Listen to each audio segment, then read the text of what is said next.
सच्ची घटनाओं पर आधारित यह कहानी अरुणेश नाम के एक साधारण व्यक्ति की है, जो वाराणसी के पास एक छोटे से गांव में पले बड़े। वह हमेशा एक शांत स्वभाव के व्यक्ति थे और छोटी छोटी चीजों में सुकून पाते थे। बचपन में ही उन्होंने अपने परिवार का पालन पोषण करने के लिए काम करना शुरू कर दिया था। धीरे धीरे रोजमर्रा की जिम्मेदारियों के बोझ तले उनके सपने चूर चूर हो गए। जहां उनके हमउम्र दोस्त घूमने फिरने और ऐशो आराम का आनंद लेते थे, वहीं अरुणेश अपने बच्चों की पढ़ाई का खर्च उठाने के लिए फैक्ट्री में अतिरिक्त शिफ्ट में काम करते थे। उन्होंने कभी शिकायत नहीं की। थके होने पर भी वह मुस्कुराते रहते थे और चिंता में भी चुप रहते थे। उनके अंदर एक बोझ था जिसे कोई और नहीं देख सकता था, लेकिन इससे उन्हें अंदर से खालीपन महसूस होता था।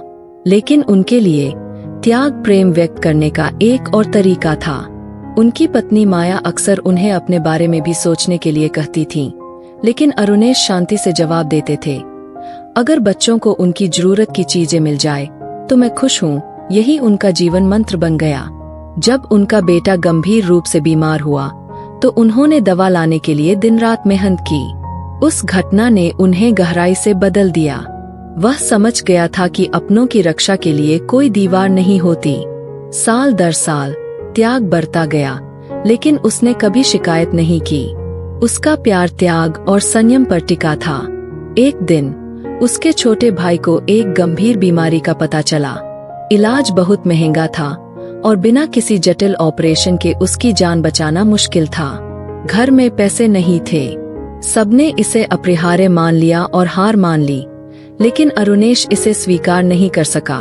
उसने घर गिरवी रख दिया, जो थोड़ा बहुत था उसे बेच दिया और ऐसे लोगों से कर्ज लिया जिनसे कर्ज लेना खतरनाक था। उसने अपना और अपने बच्चों का सब कुछ दांव पर लगा दिया। हर हस्ताक्षर से उसका दिल दुखता था, लेकिन वह खुद से कहता रहा, यह सब प्यार के लिए है। माया की आंखें गर्व और डर से भर गईं। वह जानती थी कि उसका पति किसी और को प्राथमिकता देने से बेहतर जानता है। इलाज सफल रहा। भाई बच गया। घर में सबने अरुणेश को गले लगाया और उसे हीरो कहा। बच्चों ने गर्व से कहा, पापा आप हमारे हीरो हैं। अरुणेश हर शब्द को ऐसे समझ रहा था जैसे वह पत्थर पर लिखा हो। लेकिन समय के साथ कर्ज ने उसका दम घोंटना शुरू कर दिया। कर्ज देने वालों को भावनाओं की परवाह नहीं थी, उन्हें तो बस ब्याज चाहिए था। धीरे धीरे घर की मुस्कुराहटें फीकी पड़ गईं। माया की थकान सवालों में बदल गई। अब हमें कौन बचाएगा? अरुणेश? बच्चे जो कभी उसकी ताकत थे, अब उससे दूर होने लगे थे। हीरो की छवि बोझ बनती जा रही थी। कारखाने की मशीनों के बीच बिताए लंबे सालों ने उसकी हड्डियां तोड़ दी और हाथों में छाले पड़ गए। लेकिन जब बच्चों की किताबें मेज पर होती, जब घर में खाना बनता, तो उसे खुशी होती। उसकी मेहनत दिखाई नहीं देती थी, लेकिन वह सबको एक मजबूत नींव की तरह बांधे रखती थी। लेकिन वही त्याग अब परिवार पर भारी पड़ने लगा। कर्ज चुकाने के नोटिस आने लगे, आवाजें उठने लगीं और घर की गर्माहट धीरे धीरे ठंडी पड़ने लगी। एक सुबह कारखाने से लौटने पर उसने मेज पर एक चिट्ठी देखी। माया और बच्चे जा चुके थे। उसमें लिखा था, हमें एक ऐसी जिंदगी चाहिए जो इतनी बोझिल न हो। इस वाक्य ने उसकी आत्मा को चीर दिया। कोई आवाज नहीं थी, बस एक गहरा सन्नाटा था। वह घर जो कभी उम्मीद और हंसी से गूंजता था, अब खाली हो गया था। वह अकेले रोया, अपनी कमियों को स्वीकार करते हुए।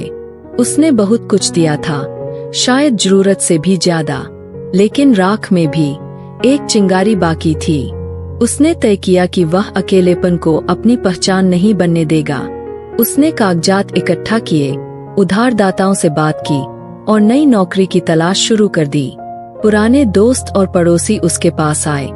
कुछ ने उसे काम दिलाया तो कुछ ने उसका साथ दिया। उस सहारे से वह धीरे धीरे जिंदगी से जुड़ने लगा। रात में वह एक ऐसे कोर्स में जाने लगा जिससे वह सालों से बचता आ रहा था। नई चीजें सीखने से उसे लगा कि वह अभी भी आगे बढ़ सकता है। फैक्ट्री के लोगों ने उसमें बदलाव देखा। वह अब टूटा हुआ इंसान नहीं था, बल्कि एक ऐसा इंसान था जिसने दर्द को ताकत में बदलना सीख लिया था। एक सामुदायिक बैठक में उसकी मुलाकात सुनीता से हुई। सुनीता भी अपने अतीत के बोझ से जूझ रही थी। उनकी दोस्ती की शुरुआत अनौपचारिक बातचीत, चाय पर बातचीत और खामोशियों से हुई। धीरे धीरे वह दोस्ती उसके लिए सहारा बन गई। अरुणेश ने सामुदायिक केंद्र में स्वयंसेवा करना शुरू कर दिया, अपनी कहानी साझा की और उन लोगों की मदद की जो हार मानने वाले थे। उनका त्याग एक चेतावनी और प्रेरणा दोनों बन गया। दिन बीतते गए, कभी अतिरिक्त काम से उन्हें पैसे मिलते तो कभी छोटे मोटे प्रोजेक्ट कामयाब होते। धीरे धीरे उन्होंने एक साधारण लेकिन स्थिर जीवन बनाया। सुनीता का व्यवसाय उनकी दुनिया को रोशन करता रहा। अब वे दूसरों की भी मदद करते, खासकर कर्ज में डूबे लोगों की। उनकी कहानी पूरे मोहल्ले में फैल गई, एक ऐसे व्यक्ति की जिसने सब कुछ खो दिया लेकिन हार नहीं मानी। 2.198/5.000। अरुणेश का नया रास्ता आसान नहीं था, लेकिन सच्चाई और ताकत से भरा था। वह समझ गया था कि उसका अतीत अविनाशी है, लेकिन उसका भविष्य उसके प्रयासों और फैसलों से तय होगा। धीरे धीरे उसने एक ऐसी पहचान बनानी शुरू कर दी जिस पर उसे गर्व हो। कारखाने में उसके काम का सम्मान होने लगा।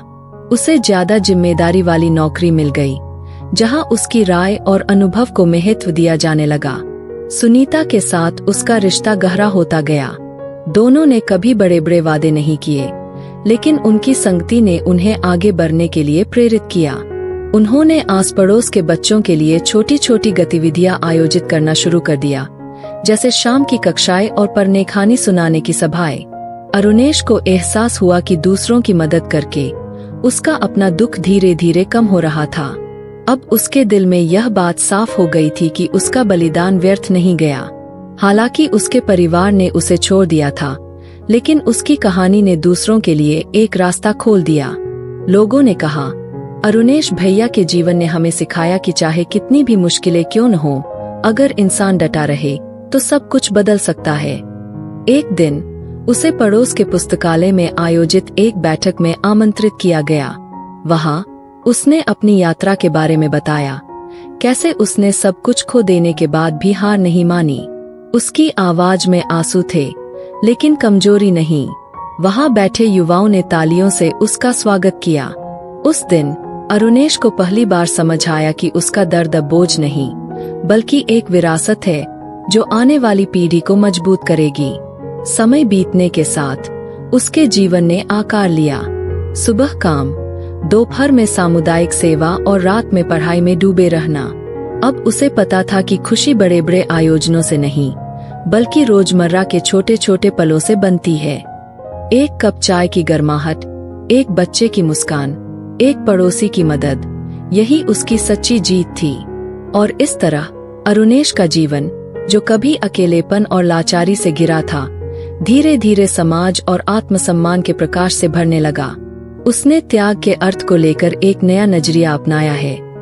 यह सिर्फ दूसरों के लिए जीने के बारे में नहीं है, बल्कि खुद की देखभाल करने और दुनिया के साथ आशा बांटने के बारे में भी है। अरुणेश अब पहले जैसा आदमी नहीं रहा था। उसने अपने भीतर ऐसी मजबूती पाई थी, जो दर्द और अकेलेपन की भट्टी में तपकर बनी थी। अब वह हर दिन को एक अवसर मानता था, न कि बोझ। फैक्ट्री में नए कामगार अक्सर उसके पास आकर सलाह लेते और वह उन्हें धैर्य से समझाता। धीरे धीरे उसे सब गुरुजी कहकर बुलाने लगे। इस नाम से उसे कोई घमंड नहीं हुआ, बल्कि एक शांति मिली, जैसे आखिरकार उसके जीवन का अर्थ समझ में आ रहा हो। सुनीता के साथ उसके रिश्ते ने भी गहराई पकड़ी। वे अब साथ में सामुदायिक केंद्र चलाने लगे, जहां परेशान परिवार अपनी मुश्किलें बांटने आते थे। वहां अरुणेश अपनी कहानी साझा करता और लोग उसमें अपने दर्द की झलक पाते। सुनीता कहती, तुम्हारे शब्द सिर्फ कहानी नहीं, सहारा है। अरुणेश अक्सर सोचता कि शायद यही उसका असली काम है, लोगों को यह एहसास दिलाना कि वे अकेले नहीं हैं। एक बरसात की शाम, जब बिजली चली गई थी और पूरा मोहल्ला अंधेरे में डूबा था, बच्चे उसके कमरे में इकट्ठा हो गए। उसने लालटेन जलाकर उन्हें किस्से सुनाने शुरू किए, अपने बचपन के, संघर्षों के और हिम्मत के। बच्चे मंत्रमुग्ध होकर सुनते रहे। उसी रात उसे महसूस हुआ कि उसने वह पा लिया है जो वर्षों तक खोजता रहा था, जुड़ाव। यह जुड़ाव खून के रिश्तों से नहीं, बल्कि साझा अनुभवों और अपनापन से बना था। दिन बीतते गए और उसका जीवन धीरे धीरे स्थिर हुआ। उसने एक छोटा सा बगीचा लगाया, जिसमें तुलसी, नीम और गुलाब के पौधे थे। हर सुबह वह पौधों को पानी देता और मन ही मन खुद से कहता, जैसे ये पौधे फिर से हरे हो जाते हैं, वैसे ही इंसान का जीवन भी संवर सकता है। उसके पड़ोसी अक्सर उससे पौधे मांगते और वह खुशी खुशी बांट देता। कुछ साल बाद मोहल्ले की एक बड़ी सभा में उसे सम्मानित किया गया। मंच पर खड़े होकर उसने केवल इतना कहा, मैंने सीखा है कि त्याग तभी सार्थक है जब उसमें आत्मसम्मान भी बचा रहे। दूसरों के लिए जीना महान है, लेकिन खुद को भूल जाना सही नहीं। हमें संतुलन बनाना आना चाहिए। उसकी बात सुनकर हॉल में बैठे लोग खामोश हो गए, जैसे किसी ने उनके दिल के अंदर की आवाज कह दी हो। उसकी आंखों में अब शिकायतें नहीं थीं, बल्कि गहरी शांति थी। उसने सब कुछ खोकर भी अपने भीतर से एक दुनिया बना ली थी। और जब रात को वह अपने छोटे घर की छत पर बैठकर आसमान की ओर देखता, तो उसे लगता था कि तारे भी उसके साथ ही है, चुपचाप चमकते हुए, जैसे कह रहे हों कि अंधेरे के बाद हमेशा रोशनी आती है।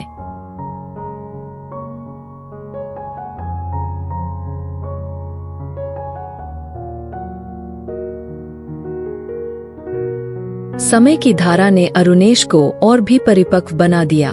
अब वह अपने अतीत को बोझ नहीं मानता था, बल्कि उसे अपनी ताकत का स्रोत समझता था। उसने समझ लिया था कि जीवन में हर घाव एक सबक बनकर रह जाता है। मोहल्ले में जब भी कोई परिवार कर्ज, बीमारी या टूटन से जूझता, सबसे पहले लोग अरुणेश के पास आते। वह न तो अमीर था, न ही कोई बड़ा अधिकारी, पर उसकी बातें और अनुभव लोगों को राहत देते थे। एक दिन मोहल्ले के कुछ युवाओं ने उससे कहा, भैया, आप हमें पढ़ाई में मदद क्यों नहीं करते? आप तो इतने कुछ जानते हैं। वह पहले हंसकर टाल गया, पर फिर उसने सचमुच शाम की कक्षाएं शुरू कर दी। धीरे धीरे बच्चे, फिर किशोर और फिर महिलाएं भी आने लगीं। अरुणेश ने महसूस किया कि उसके पास जो कुछ है, वह ज्ञान और अनुभव है, और वही सबसे कीमती पूंजी है। सुनीता उसके साथ हर कदम पर रही। वह कहती, जब तुम दूसरों को पढ़ाते हो तो तुम्हारी आंखों में जो चमक होती है, वही तुम्हारा असली रूप है। धीरे धीरे सामुदायिक कक्षाएं एक छोटे से केंद्र में बदल गईं, जहां लोग पढ़ने लिखने के साथ साथ जीवन की चुनौतियों से जूझने के तरीके भी सीखते। अरुणेश की कहानी वहां एक प्रेरणा बन चुकी थी। एक शाम, जब पढ़ाई खत्म हो चुकी थी और बच्चे घर लौट चुके थे, अरुणेश और सुनीता आंगन में बैठे थे। आसमान में चांद था और हवा में हल्की ठंडक। सुनीता ने धीमे स्वर में कहा, तुम्हें पता है अरुणेश, तुम्हारा जीवन अब सिर्फ तुम्हारा नहीं रहा, यह उन सबका है जिन्हें तुमने हिम्मत दी है। अरुणेश मुस्कुराया और बोला, अगर मेरी ठोकरों से किसी और का रास्ता आसान हो जाए तो यही मेरी सबसे बड़ी जीत है। कभी कभी वह सोचता था उन दिनों के बारे में जब वह अकेले कमरे में रोया करता था, जब चिट्ठी की कुछ पंक्तियों ने उसकी दुनिया तोड़ दी थी। अब वह समझ गया था कि अकेलापन अंत नहीं था, बल्कि एक शुरुआत थी। आज वही आदमी, जिसे कभी बोझ कहा गया था, लोगों के लिए उम्मीद और संबल बन गया था। और जब रात गहरी हो जाती, वह अक्सर अपने बगीचे में जाकर मिट्टी को छूता और मन ही मन कहता, मैंने सीखा है कि जीवन टूट सकता है, बिखर सकता है, पर अगर इंसान हार न माने तो उसी मिट्टी से फिर से फूल खिल सकते हैं। अत्यधिक बलिदानों से नहीं, बल्कि छोटे छोटे उपलब्धियों से उसका जीवन फिर से रोशनी पाने लगा। कार्यशाला में एक शाम की बातचीत, पड़ोसी के साथ साझा किए गए पल, कोई सामाजिक परियोजना जो सफल हो जाती, ये सब बातें उसे याद दिलाती कि उसने खुश रहने का अधिकार वापस पा लिया है। मोहल्ले में लोग अब उसे आदर और अपनापन देते थे। कई युवा उसकी कहानी से प्रेरणा लेकर सीख रहे थे कि अन्याय और कठिनाइयों के सामने झुकना नहीं है।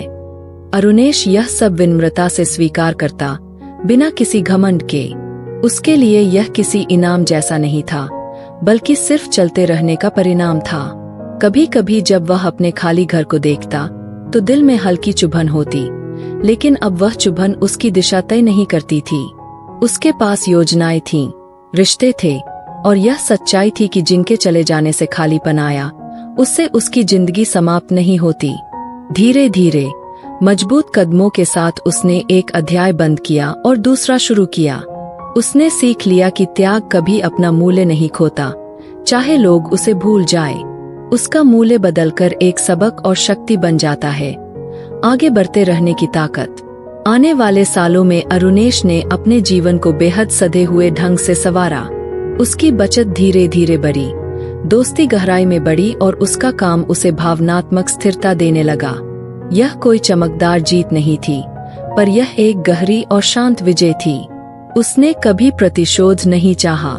उसका एकमात्र उद्देश्य गरिमा के साथ जीना था और दूसरों को वह सहारा देना था जिसे पाने के लिए उसने स्वयं संघर्ष किया था। उसकी कार्यशालाओं और वार्ताओं ने कई जिंदगियों को छुआ। लोग उसकी कहानी में अपनी जिंदगी का अक्स देखते और कईयों ने उसकी यात्रा में वह चाबी पाई जिससे वे अपनी टूटी हुई दुनिया को फिर से जोड़ सके। एक दोपहर उसे स्थानीय कार्यक्रम में आमंत्रित किया गया, जहां संघर्ष और संकल्प की कहानियां साझा की जाती थीं। पहले तो उसने हिचकिचाया, लेकिन बाद में स्वीकार कर लिया। सच को सबके सामने बोलना उसके लिए घावों को बंद करने और आशा बोने का हिस्सा था। स्टूडियो में रोशनी और माइक्रोफोन के बीच उसने सब बताया, बलिदान, त्याग, छोड़े जाने का दर्द और फिर धीरे धीरे खुद को गढ़ने की प्रक्रिया। उसका साक्षात्कार सुनकर कई लोग भावुक हुए, कईयों की आंखें नम हो गईं और उनमें सहानुभूति जाग उठी। बाहर निकलते ही लोग उसके पास आए, आभार और स्नेह के साथ उसे घेर लिया। उस पल अरुणेश को एहसास हुआ कि उसकी जिंदगी अब केवल उसकी नहीं रही, बल्कि उन सबकी भी थी जिन्हें उसने उम्मीद दी थी। और इसी तरह बिना किसी दिखावे के वह अपने मोहल्ले के लिए उम्मीद का प्रतीक बन गया। एक ऐसा आदमी जिसने सब कुछ दिया, जिसे भुला दिया गया, पर जिसने हार नहीं मानी और अपने दर्द को जिंदगी में बदल दिया। अगर इस कहानी ने आपके दिल को छुआ तो अपना कमेंट जरूर छोड़ें और चैनल को सब्सक्राइब करें। यह है हमारी सोने जैसी सीख। त्याग भुलाया जा सकता है, लेकिन उसका मूल्य हमेशा इंसान को जीना सिखाता है।